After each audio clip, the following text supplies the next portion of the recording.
በእንግሊዝ ፕሪምየር ሊግ 25ኛ ሳምንት መርሃ ግብር ትላንትና ሲጀመር ዛሬ ወሳኝ ጨዋታዎች ይደረጋሉ። ትላንትና ኖቲንጋም ፎረስት ከሊድስ ጨዋታውን አድርጓል።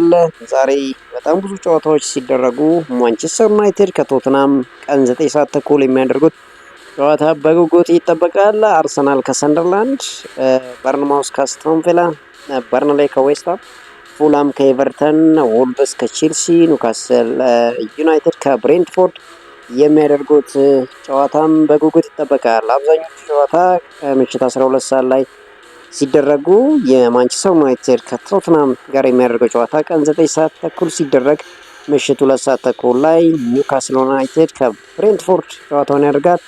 በዚህ ሳምንት ሌላኛው ተጠባቂ የእሁድ መርሃ ግብርም ይጠበቃል። ሊቨርፑል ከማንቸስተር ሲቲ የሚያደርጉት ጨዋታም ሌላኛው ተጠባቂ መርሃ ግብር ነው። እንግዲህ ዛሬ አርሰናል ሰንደርላንድን የሚያሸንፍ ከሆነ እና ነገ ማንቸስተር ሲቲ በሊቨርፑል ነጥብ የሚጥል ከሆነ ምናልባት ልዩነቱን አርሰናል ዳግም የሚያሰፋበት ውጤት ይመዘገባል ተብሎም ይጠበቃል። የአልናስሩ የክርስቲያኖ ሮናልዶ ክለብ አልናሲር አለ ክርስቲያኖ ሮናልዶ ወሳኝ ድል አስመዝግቧል።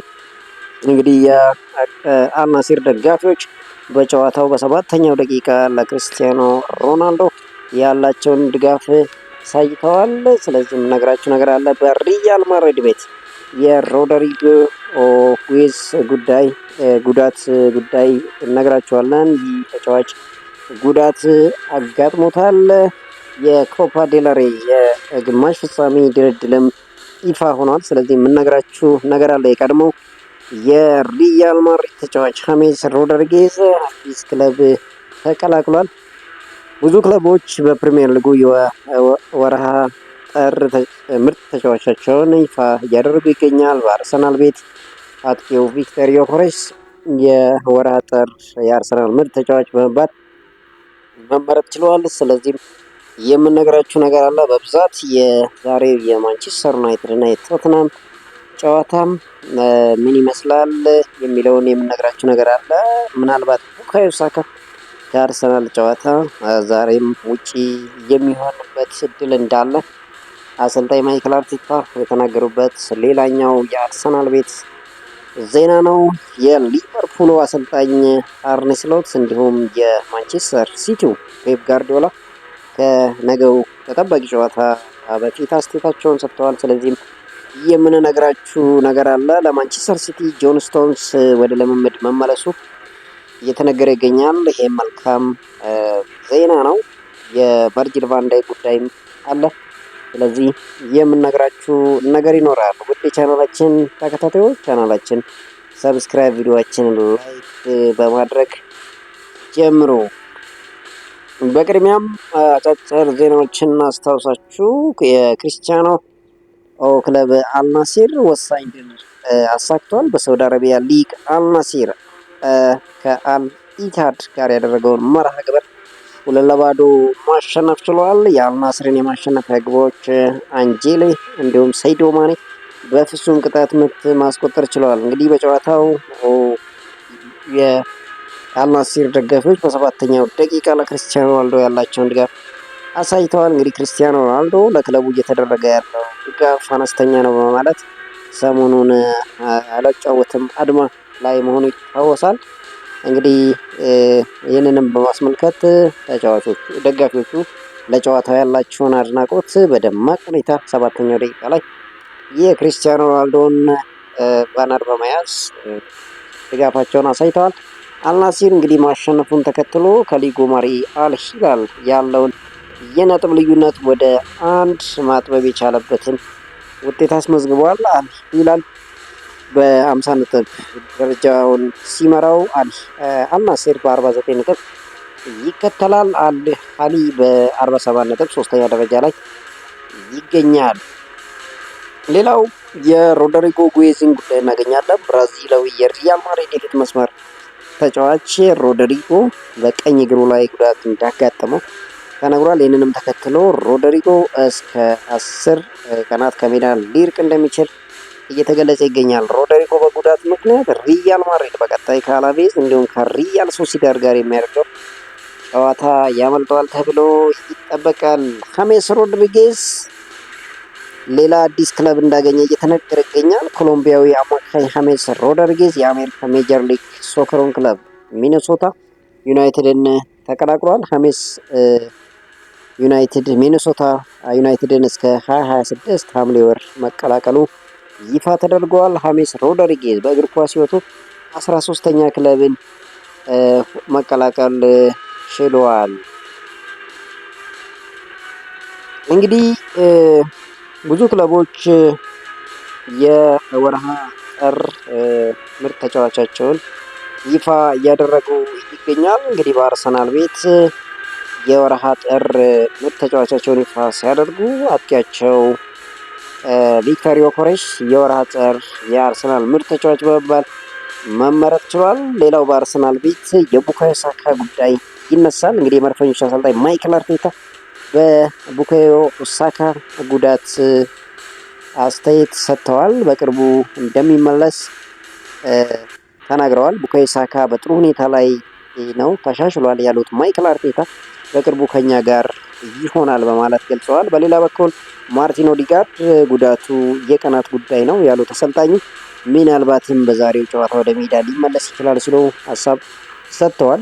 አሰልጣኝ ማይክል አርቴታ አክለውም ጁሪያን ቲምበር በጥሩ ሁኔታ ላይ ይገኛል ሲሉ ስለ ተከላካያቸው ሀሳባቸውን ሰጥተዋል።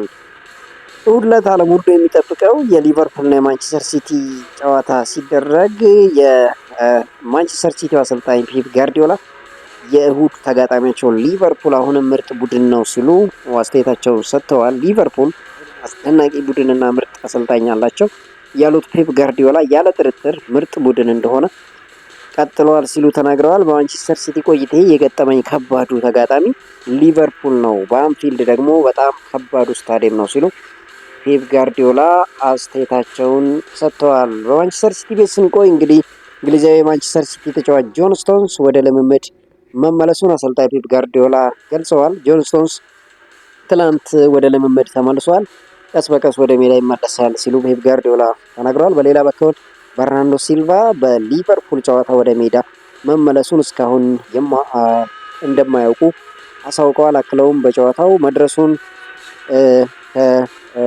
ነገ እናያለን የሚል ሀሳብ ሰጥተዋል። ሮበን ዲያዝ ወደ ሜዳ ተመልሷል። የጨዋታ ሰዓት ካገኘ የምናይ ይሆናል፣ ነገር ግን መመለሱ ለኛ ጥሩ ነው ሲሉ ፔፕ ጋርዲዮላ ከጨዋታው በፊት በሰጡት ፕሬስ ኮንፈረንስ ተናግረዋል። በሌላ በኩል የሊቨርፑሉ አምበል ቨርጂል ቫንዳይክ ይህ ዓመት ለእኛ የተለየ እንደሚሆን ይሰማኛል ሲል ሀሳብ ሰጥቷል። የሊቨርፑሉ አምበል ቨርጂል ቫንዳይክ ቡድናቸው የውድድር ዓመቱን ስኬታማ ሊያደርግ እንደሚችል ተናግሯል። አሁን በቻምፒዮንስ ሊግ እና ኤፍኤ ካፕ ውድድር ላይ አለንበት ያለው ቨርጂል ቫንዳይክ የውድድር ዓመቱ ለእኛ የተለየ እንደሚሆን ይሰማኛል ሲል ተናግሯል። ክለቡ ባለፈው ክረምትና በዓመቱ መጀመሪያ ፈታኝ ጊዜ ማሳለፉን ያልሸሸገው ቨርጂል ቫንዳይክ ያም ሆኖ ዓመቱ ልዩ እንደምናደርገው ይሰማኛል ሲል ቨርጂል ቫንዳይክ ተናግሯል። በሌላ በኩል ከማንም ጋር መፎካከር እንችላለን የሚለው አሰልጣኝ አርኔ ስሎት ነው። የሊቨርፑሉ ዋና አሰልጣኝ አርኔ ስሎት ቡድናቸው ከየትኛውም ተጋጣሚ ጋር መፎካከር እንደሚችል ገልጸዋል። በውጤት ረገድ ወጥነት ይጎድልናል ያሉት አርኔ ስሎት ነገር ግን አሁንም ከሁሉም ውድድሮች ጋር ስንጫወት ከማንም ጋር መፎካከር እንደምንችል አሳይተናል ሲሉ ተናግረዋል። አክለውም በመጀመሪያ ጨዋታ ማንቸስተር ሲቲን ከጨዋታ ውጭ አድርገነው ነበር ሲሉ ተደምጠዋል። እሁድ ጨዋታ ቡድናችን ምን ያህል እንደተሻሻለ የምናሳይበት ነው ሲሉ ተናግረዋል። ሌላ በዚህ ሳምንት አዲስ ክስተት የነበረው የካሪም ቤንዜማ ጉዳይ ነው። እንግዲህ ካሪም ቤንዜማ አልሂላልን መቀላቀሉ ይታወሳል። አልሂላል በሳውዲ አረቢያው ሊግ ተጠባቂ መርሃ ግብሩን ከአል ሁዱድ ጋር ሲያደርግ ካሪም ቤንዜማ በመጀመሪያ ጨዋታው እንግዲህ ሃትሪክ መስራት ችሏል። ክለቡ 6-0 ሲያሸነፍ ካሪም ቤንዜማ ሃትሪክ የሰራበትን መርሃ ግብር አድርጓል። በመጀመሪያ ጨዋታው ሃትሪክ መስራት ችሏል። ካሪም ቤንዜማ ጥሩ ጅማሮ ያደረገ ይመስላል። ወደ ዛሬው ተጠባቂ ጨዋታ ስናልፍ ማንቸስተር ዩናይትድን ከቶተናም የሚያገናኘው ጨዋታ ዓለም ሁሉ ዛሬ ላይ በጉጉት የሚጠብቀው ጨዋታ ነው። እንግዲህ ማንቸስተር ዩናይትድ ከቶትናም ጋር በቅርብ ያለው ታሪክ ምን ይመስላል? እስካሁን በተገናኙበት ሪከርዱ በማን እጅ ይገኛል የሚለውን የምንነግራችሁ ይሆናል። እንግዲህ ማይክል ካሪክ ማንቸስተር ዩናይትድን ከተረከበ በኋላ 3 ተከታታይ ጨዋታዎችን አሳማኝ በሆነ ብቃት አሸንፏል። ዛሬ ለአራተኛ ጊዜ ለማሸነፍ በኦልድ ትራፎርድ ከባድ ጨዋታ ይጠብቀዋል ተብሎ ይጠበቃል። እንግዲህ ሁለቱ ክለቦች ግንኙነታቸውን ስናይ 206 ጊዜ ተገናኝተው ማንቸስተር ዩናይትድ 96ቱን በማሸነፍ የበላይነት ይወስዳል። 52 ጊዜ አቻ ሲለያዩ ቶተንሃም ሆትስፐር 58 ጊዜ አሸንፏል። ነገር ግን አሁን በቅርብ ማንቸስተር ዩናይትድ ለተከታታይ 8 ጊዜ ቶተንሃምን ማሸነፍ አልቻለም። 3 ጊዜ ተሸንፎ 5 ጊዜ አቻ የወጣበትን ነጥብ ነው ያስመዘገበው። በተለይ ባለፈው ዓመት ቶተንሃም ማንቸስተር ዩናይትድን በተደጋጋሚ ሲቀጣው እንደነበር ማስተዋል ችለናል። ይባስ ብሎ በአቋራጭ ወደ ቻምፒዮንስ ሊግ የሚገባበትን የዩሮፓ ሊግ ዋንጫንም 1-0 በማሸነፍ እንደወሰደበት ይታወቃል። እንግዲህ ቶተንሃም ማንቸስተር ዩናይትድን በቅርብ ጊዜ ደማቅ ታሪክ ቢኖረውም ለረጅም ጊዜ ማንቸስተር ዩናይትድ በቶተንሃም ላይ ከፍተኛ ብልጫ እንዳለው ይታወቃል። እንግዲህ በሁለቱ ግንኙነት ከፍተኛ ጎል አስቆጣሪዎች በማንቸስተር ዩናይትድ ቤት በተለይ ማርክ ሩኒ የቅርብ ታሪኮችን ካየን 11 ጎሎችን በማስቆጠር በአምስተኛ ደረጃ ላይ ይገኛል። ወደኋላ ተመልሰን ታሪኮችን ከተመለከትን ዴኒስ ሎ 14 ጎሎችን በማስቆጠር በሁለቱ ግንኙነት የበላይነት ይወስዳል። ሰር ቦቢ ቻርሊተን 12 ጎሎችን አስቆጥረዋል።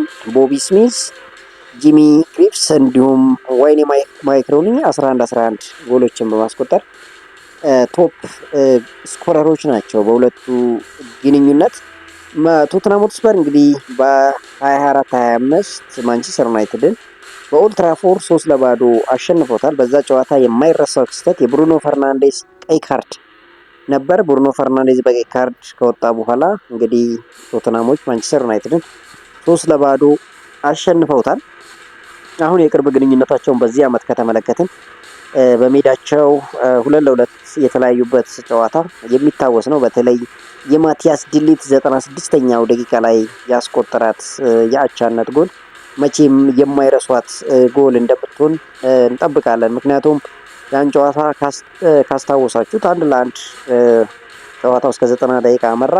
9ኛው ደቂቃ ላይ ተቀይሮ የገባው ሪቻርልሰን ጎል አስቆጥሮ ቶተንሃሞች ጨዋታውን አሸነፉ ሲባል ባለቀ ደቂቃ በተገኘች የማዕዘን ምት ማቲያስ ዴሊት 96ኛው ደቂቃ ላይ ጎል አስቆጥሮ ማንቸስተር ዩናይትድ አቻ ውጤት አስመዝግቦ እንደወጣ ይታወሳል። ከዛ በፊት በዩሮፓ ሊግ ሜይ 21-25 ላይ ቶተንሃም 1-0 ማንቸስተር ዩናይትድን አሸንፎ ዋንጫውን እንደወሰደ ይታወሳል። እንግዲህ ማንቸስተር ዩናይትድ በዘንድሮ ዓመት ብዙ ታሪኮችን ሰብሯል። ለምሳሌ ሊቨርፑልን ከረጅም ዓመት በኋላ ኦልሞስት ከ9 ዓመት በኋላ በሜዳው ሄዶ አንፊልድ ላይ አሸንፈዋል። አርሰናልን አሸንፈዋል።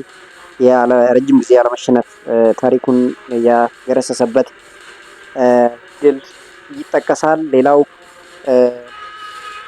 ምናልባት አሁን ደግሞ ይሄኛው ሶስተኛው ተረኛ ሊሆን የሚችለው ቶተንሃም ሆትስፐር ነው። እንግዲህ ብዙ ተጫዋቾች በቶተንሃም ሆትስፐር ቤት በጉዳት ምክንያት አይገኙም። በማንቸስተር ዩናይትድ ቤት ምናልባት ማቲያስ ዴሊት እና ፓትሪክ ዶርጉ እንዲሁም ሜሰን ማውንት ካልሆኑ በቀር ሌላው የተለመደው የማይክል ካሪክ አሰላለፍ በሙሉ ጤንነቱ ላይ ይገኛል። ይህንን አጋጣሚ በመጠቀም ማንቸስተር ዩናይትድ ምናልባት ዛሬ ቶተንሃምን በማሸነፍ 4 ተከታታይ ድሉን ያስመዘግባል ተብሎ ይጠበቃል።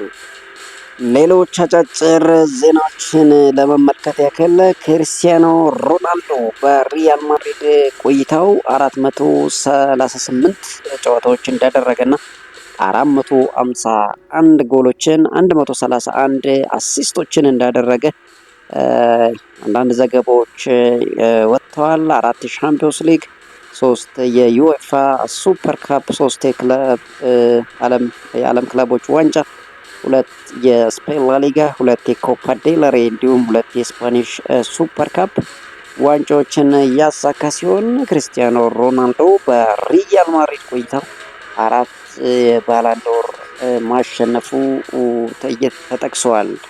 በሪያል ማድሪድ ቤት መሰለፍ እድል ያላገኘው ወጣቱ ብራዚላዊ ኤንድሪክ በሊዮን ይገኛል። በሊዮን ቤት 5 ጨዋታዎችን አድርጎ 5 ጎሎችን እና 1 አሲስትን አድርጓል። ይህ ወጣት ተጫዋች በዣቪ አሎንሶ ምንም የመሰለፍ እድል ሳያገኝ ቆይቷል። አሁን በውሰቱ በሊዮን ቤት እየደመቀ ይገኛል። የጥር ወር የእንግሊዝ ፕሪሚየር ሊግ የወሩ ምርጥ ተጫዋች እጩዎች ይፋ ሲደረግ የማንቸስተር ዩናይትድ ተጫዋች ፓትሪክ ዶርጉ ከተወዳዳሪዎቹ አንዱ መሆን ችሏል። ያሲን አያሪ ከብራይተን፣ ኢንዞ ፈርናንዴስ ከቼልሲ እንዲሁም ጁኒየር ክሮፒ ከብሬንትፎርድ፣ ፍሎሪያን ዊርትስ ከሊቨርፑል፣ ሃሪ ዊልሰን ከፉላም፣ ኢጎር ቲያጎ ከብሬንትፎርድ እንዲሁም ሶመርቪሌ ከዌስትሃም ዩናይትድ የጥር ወር ምርጥ ተጫዋቾች እጩዎች ውስጥ የተካተቱ ተጫዋቾች ሲሆኑ በማንቸስተር ዩናይትድ ቤት ድንቅ ጊዜን እያሳለፈ የሚገኘው ማይክል ካሪክ የጥር ወር ምርጥ አሰልጣኝ እጩዎች ውስጥ የተካተተ ሆኗል። በሌላ በኩል ሊያም ሮሲናርስ፣ ሻንዳይክ እና አንዶኒ አሪዮላ የጥር ወር ምርጥ አሰልጣኝ እጩ ውስጥ የተካተቱ 4 አሰልጣኞች ናቸው። የፕሪሚየር ሊጉ የእንግሊዝ ፕሪሚየር ሊግ የደጋፊዎች ማህበር ፒኤፍኤ የጥር ወር የወሩ ምርጥ ተጫዋች እጩዎች ይፋ ሲደረግ ፓትሪክ ዶርጉ ዛም ተካቷል። አይንዞ ፈርናንዴስ፣ ሃሪ ዊልሰን፣ ብሪያን ብሮቤሪ እንዲሁም ያሲን አያሪ ዛም የተካተቱ ተጫዋቾች ናቸው። እንግዲህ ማን ምርጥ ተጫዋች ተብሎ ይመረጣል የሚለው የሚጠበቅ ይሆናል። በሌላ በኩል የቀድሞ የአስቶን ቪላን ተጫዋች ጆን ዱራን እናገኛለን። ጆን ዱራን ወደ ሴንት ፒተርስበርግ አምርቷል። ይህ ተጫዋች እንግዲህ ገና በወጣት እድሜው ብዙ ክለቦችን እያካለለ ተጫዋች እየሆነ ይገኛል። የፕሪሚየር ሊጉ የወሩ ምርጥ ሴቭ እጩዎችም ይፋ ሲደረጉ የማንቸስተር ዩናይትድ ግብ ጠባቂ ሴኒ ላሜንስ በአርሰናል ጨዋታ ሴቭ ያደረጋት ምርጥ ሴቭ እጩ ውስጥ እንዲካተት አድርገዋለች። የኤቨርተኑ በረኛ ጆርዳን ፒክፎርድም አንዱ እጩ ነው። ፔትሮቪች፣ አሪዮላ፣ ሲልስ በእጩ የተካተቱ ተጫዋቾች ናቸው። እንግዲህ በዚህ በጃንዋሪ ወር ማንቸስተር ዩናይትድ በሁሉም ዘርፍ እጩዎችን አካቷል። በሌላ በኩል ማንቸስተር ሲቲን እናገኛለን። ማንቸስተር ሲቲ በቲክቶክ ከ1 ቢሊዮን በላይ ላይክ ያገኘ የመጀመሪያው የፕሪሚየር ሊግ ክለብ መሆን ችሏል። ማንቸስተር ሲቲ እንግዲህ ብዙ ላይኮችን ያገኘ የእንግሊዝ ፕሪሚየር ሊግ ክለብ በመሆን ሌላ ታሪክ አስመዝግቧል። በዚህ ሳምንት በአትሌቲኮ ማድሪድ የተጫወተው አዲሙላ ሉክማን በመጀመሪያው ጨዋታ ለአትሌቲኮ ማድሪድ ጎልና አሲስት ማድረግ ችሏል። እንግዲህ በኮፓ ዴል ሬይ ተሰልፎ 1 ጎልና 1 አሲስት ማድረግ ችሏል አዲሞላ ሉክማን። አርሰናሎች የማይክል ሜሪኖ ጉዳት ተከትሎ በመጨረሻው ሰዓት ኦክስሌ ቻምበርሊንን ወደ ክለባቸው ዳግም ይጠራሉ ወይም መልሳሉ ብሎ ሲጠበቅ ነበር። ነገር ግን ያ ሳይሆን በመቅረቱ ቻምበርሊን ወደ ሴልቲክ እንዳመራ እየተነገረ ይገኛል።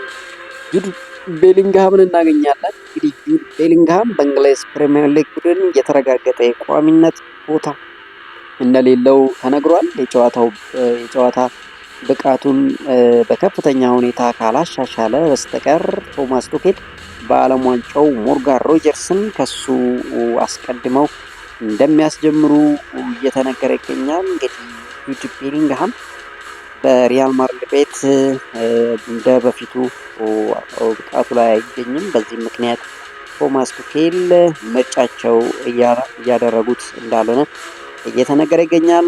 ሌስተር ሲቲ በፋይናንሻል ሕግ በመጣሱ ምክንያት በቻምፒዮንሺፑ 6 ነጥብ እንደተቀነሰበት እየተነገረ ይገኛል።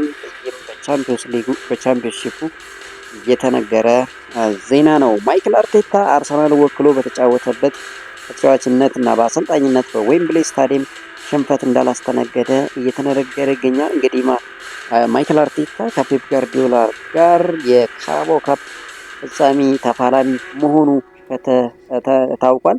በዚህም የተነሳ የማይክል አርቴታ ስታት ምን ይመስላል የሚለው አንዳንድ ዘገባዎች እየወጡ ይገኛሉ። ማይክል አርቴታ በተጫዋችነትም በአሰልጣኝነትም ዌምብሌ ላይ 12 ጊዜ እግሩ በረገጠበት ምንም ሽንፈት እንዳላስተናገደ እየወጣ ይገኛል። በዚህ ሳምንት የሙኒኩ አሰቃቂ አውሮፕላን አደጋ እየታሰበ ይገኛል። ትላንትና 68ኛ ዓመት እድሜውን ያስቆጠረው የሙኒኩ አሰቃቂ አደጋ እንግዲህ 68ኛ ዓመቱን አስመዝግቧል። የትላንት 68 ዓመት ነበር ከዩጎዝላቪያ ቤልግሬድ ወደ ማንቸስተር ሲጓዝ የነበረው እና በሰር ማትስ ፈስቢ የሚመራው የማንቸስተር ዩናይትድ ስብስብ የአውሮፕላን አደጋ የደረሰበት። ይህም ክስተት በእግር ኳስ መድረኩ ከተከሰቱ አሰቃቂ አደጋዎች መካከል አንዱ ሆኖ ተመዝግቧል። ከዚህ አደጋ ህይወታቸው የተረፉት ሰር ቦቢ ቻርልተን ጨምሮ ሁለት ተጫዋቾች እና በጣት የሚቆጠሩ ሰራተኞች ብቻ ነበሩ። ይህ ክስተት እየተዘከረ ይገኛል። በእንግሊዝ ፕሪሚየር ሊግ ተጫዋቾች በሚጫወቱበት ቦታ የጎል እድል የፈጠሩ ተጫዋቾችን ይፋ ሲደረግ ጃኦ ፔድሮ በአጥቂ መስመር 23 ጎሎች ላይ ተሳትፎ አድርጓል። ጀርሚ ዶኩ ከማንቸስተር ሲቲ 39፣ ቡካዮ ሳካ 43 የጎል ተሳትፎ ሲያደርግ ዴክለር ራይስ 44 እንዲሁም ስታች 44፣ ብሩኖ ፈርናንዴዝ ቀዳሚው ነው 68 ጎል የሆኑ ድሎችን የፈጠሩ ተጫዋቾች መካከል በቀዳሚነት ይገኛል። ሚሎስ ኬርኬስ 23፣ ሴኔሲ 19፣ ታርኮስኪ 13፣ ፔድሮ ፖሮ ከቶትናም 32፣ ሳንቼስ በበረኝነት 5 የጎል የሆኑ ድል የፈጠሩ እጩዎች ውስጥ ተካቷል። እንግዲህ ብሩኖ ፈርናንዴዝ በዚህም እየመራ ይገኛል። በሊቨርፑል ቤት ጥሩ ጊዜ እያሳለፈ ያልተገኘው እና ብዙ ትችት ሲደርስበት የነበረው ጀርመናዊ ፍሎሪያን ቪርትዝ በዚህ ወር 2026 በገባ በኋላ ጥሩ እንቅስቃሴ እያደረገ ይገኛል። እንዲሁም ሁጎ ኢኪቲኬ ጋር እየተወዳደረ ይገኛል። እንግዲህ ሁጎ ኢኪቲኬን እና ፍሎሪያን ቪርትዝ ስናወዳደር ፍሎሪያን ቪርትዝ 2026 ከገባ በኋላ 5 ጎሎች እና 2 አሲስት ሲኖረው ሁጎ ኢኪቲኬ በአንጻሩ 4 ጎል እና 2 አሲስት ነው ያለው። ይሄ ፍሎሪያን ቪርትዝ ከብዙ ትችት በኋላ አሁን በመነቃቃት ላይ የሚገኝ ይመስላል። ከሁጎ ኢኪቲኬ የተሻለ ጎል እና አሲስት ላይ የተሳተፈ ተጫዋች ሆኗል። እንግዲህ ወደ ሴንት ፒተርስበርግ ያመራው ጆን ዱራን ከወዲሁ ገና 22 ዓመቱ ላይ ይገኛል። በተለያዩ 6 ሀገራት ሊጎች መጫወት የቻለ እድሜ ትንሹ ተጫዋች መሆን ችሏል። ይህ ተጫዋች በአስቶን ቪላ የምናውቀው ተጫዋች ነበር። እየተቀየረ እየገባ ጥሩ እንቅስቃሴ እያደረገ ጎልም እያስገባላቸው የነበረ ተጫዋች ነበር። እንግዲህ በ22 ዓመቱ 6 ሊጎች ላይ የተጫወተ ተጫዋች መሆን ችሏል። አብዱልካዲር ኩሳኖቭ የማንቸስተር ሲቲ የወሩ ምርጥ ተጫዋች ሽልማትን አሸናፊ መሆን ችሏል። በሌላ በኩል የማንቸስተር ዩናይትድ እና የቀድሞ የሪያል ማድሪድ ተከላካይ ራፋኤል ቫራን እናገኛለን። ራፋኤል ቫራን አንድ የቀድሞ ተጫዋች ጋር አነጻጸር ብትባል ማን ትላለህ ሲባል የአርሰናሉን ዊሊያም ሳሊባን ጠርቷል። እንግዲህ ራፋኤል ቫራን የዊሊያም ሳሊባ አድናቂ መሆኑ ታውቋል። ትላንትና በእንግሊዝ ፕሪሚየር ሊግ ጨዋታ ተደርጎ ነበር። ይህ ጨዋታም በሊድስ ዩናይትድ እና በኖቲንጋም ፎረስት መካከል የተደረገ ጨዋታ ነበር። እንግዲህ ዩናይትድ ጥሩ እንቅስቃሴ እያደረገ ይገኛል። ትላንትናም ድል ቀንቶታል። እንግዲህ 3-0 ማሸነፍ ችሏል። በሌላ በኩል በመጨረሻ የክርስቲያኖ ሮናልዶን ጉዳይ እናገኛለን። እንግዲህ አልናስር ቡድኑ ሚዲያ ፊት እንዳይቀርብ አግዷል። የአልናስር ተጫዋቾች ከአልኢቲሃድ ጨዋታ በኋላ ለጋዜጠኞች አስተያየት ለመስጠት ፈቃደኛ ሳይሆኑ ቀርተዋል። በተጨማሪም የአልናስር አሰልጣኝ ጄሱስ ከጨዋታ በኋላ በነበራቸው የድረ ጨዋታ ጋዜጣዊ መግለጫ ላይ አልተገኙም።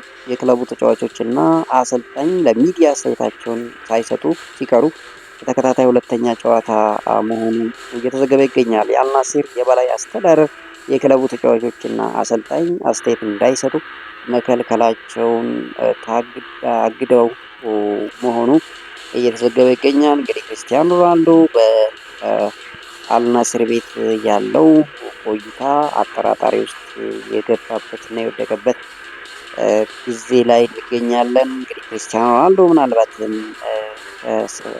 መጨረሻው ወደ ቀድሞ ክለቡ ስፖርቲንግ ሊዝበን ሊያመራ ይችላል ተብሎ ይጠበቃል። እንግዲህ ውድ የቻናላችን ተከታታዮች ለዕለቱ ያዝናቸው አጫጭር ዜናዎች ይህን ይመስላሉ።